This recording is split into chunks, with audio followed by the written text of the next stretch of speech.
दोस्तों राजनीति भी ना बड़ी अजीब चीज है। यहाँ पर कैसे होशियारी से आपके सामने आपकी तश्तरी में वो मुद्दे परोस दिए जाते हैं जो आपके लिए महत्वपूर्ण नहीं है, और आपके लिए जो मुद्दे महत्वपूर्ण है वो हटा दिए जाते हैं, आम जनता को पता भी नहीं चलता।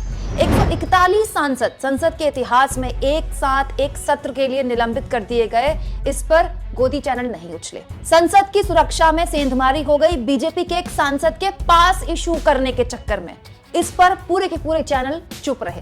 लेकिन संसद परिसर में उपराष्ट्रपति जगदीप धनखड़ की नकल उतारी गई एक सांसद द्वारा, जिस पर कल से हो हल्ला मचा है। पीएम मोदी ने उपराष्ट्रपति को फोन कर दिया, देश की राष्ट्रपति ने ट्वीट भी कर दिया। इस पूरे मुद्दे पर हर कोई इस मामले में निंदा ही कर रहा है। दोस्तों जाहिर सी बात है, नहीं होनी चाहिए इस तरह की मिमिक्री संवैधानिक पद पर बैठे किसी शख्स के लिए। लेकिन सच्चाई यह है कि हमारे देश में जो मिमिक्री है ना, इसका इतिहास बहुत पुराना रहा है। दोस्तों श्याम रंगीला को आप जानते होंगे, प्रधानमंत्री मोदी की मिमिक्री कर करके श्याम रंगीला इतने बड़े यूट्यूब स्टार बन गए। और सबसे ज्यादा मिमिक्री अगर किसी नेता की हुई है ना उसके मुंह पर, तो वो लालू यादव की हुई है। एक पुराना वीडियो सोशल मीडिया में खूब सर्कुलेट किया जा रहा है, जिसमें दिवंगत कॉमेडियन राजू श्रीवास्तव लालू यादव के मुंह पर इतनी जबरदस्त मिमिक्री उनकी कर रहे हैं और ऐसे ऐसे मुद्दों पर उनके मौज ले रहे हैं जो आज अगर किसी नेता के लिए बोला जाए ना तो उस पर कानूनी नोटिस आ जाए कॉमेडियन पर। लालू यादव को उनके मुंह पर भीड़ के सामने उनके बच्चों, उनके ढेर सारे बच्चों को लेकर मजाक उड़ाया जा रहा है कि कैसे जनसंख्या देश में इतनी ज्यादा है तो इसमें लालू यादव का कितना योगदान है। इसके अलावा डॉक्टर मनमोहन सिंह की मिमिक्री तो इतनी हुई है कॉमेडी शोज में कि आप यूट्यूब में जाएंगे तो आपको इतनी वीडियोज मिल जाएंगे, और वो भी तब होती थी डॉक्टर मनमोहन सिंह की मिमिक्री जब डॉक्टर मनमोहन सिंह प्रधानमंत्री थे। दोस्तों शेखर सुमन का एक मूवर्स एंड शेखर्स नाम का शो आता था, पता नहीं आपको याद है कि नहीं है। उस वक्त के तत्कालीन प्रधानमंत्री अटल बिहारी वाजपेयी की बेजोड़ मिमिक्री करते थे शेखर सुमन। आज भी अगर शेखर सुमन कहीं जाते हैं तो उनसे कहा जाता है कि वाजपेयी जी की मिमिक्री करिए। खुद पीएम मोदी की ये वीडियो जयराम रमेश ने शेयर की है, जिसमें प्रधानमंत्री बनने के बाद मोदी जी लोकसभा के अंदर दूसरों की मिमिक्री कर रहे हैं।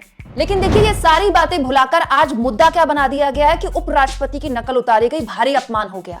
अब एक पूरा का पूरा जाट समाज ये कह रहा है कि उनके नेता का अपमान किया गया। बड़ी बात यह है कि ये वही जाट समाज है जिसकी बेटियां 1.5 महीने तक दिल्ली की सड़कों पर धरने पर बैठी रही, बीजेपी सांसद पर यौन शोषण का आरोप लगाती रही। ये शोर क्यों उठाया जा रहा है? क्या इसीलिए कि लोग सवाल पूछना छोड़ दें या भूल जाएं इस सवाल पर कि बीजेपी के सांसद प्रताप सिन्हा के पास की वजह से संसद की सुरक्षा में इतनी सेंधमारी कैसे हो गई? दोस्तों बड़ी बात यह है कि एक तरफ 141 सांसद विपक्ष के संसद में नहीं है, वहीं गृह मंत्री क्रिमिनल कोड, एविडेंस एक्ट जैसे बड़े बड़े विधेयक संसद में पेश करने वाले हैं। अब आप मुझे एक बात बताइए, संसद के अंदर विपक्ष के सांसद है नहीं, इतने महत्वपूर्ण बिल पेश किए जाएंगे, उसमें क्या ही बहस होगी? सत्ता पक्ष के सांसद आपस में क्या बहस करेंगे? मतलब संसद बैठती इसलिए है ना कि सत्ता पक्ष अगर कोई विधेयक लेकर आए तो विपक्ष अपनी आपत्तियां उसमें जाहिर करे, उन आपत्तियों को इंक्लूड किया जाए और उसके बाद वो विधेयक कानून बने। लेकिन यहाँ विधेयकों पर चर्चा तो तब होगी ना जब विपक्ष के सांसद संसद में होंगे, और विपक्ष के सांसद संसद में हो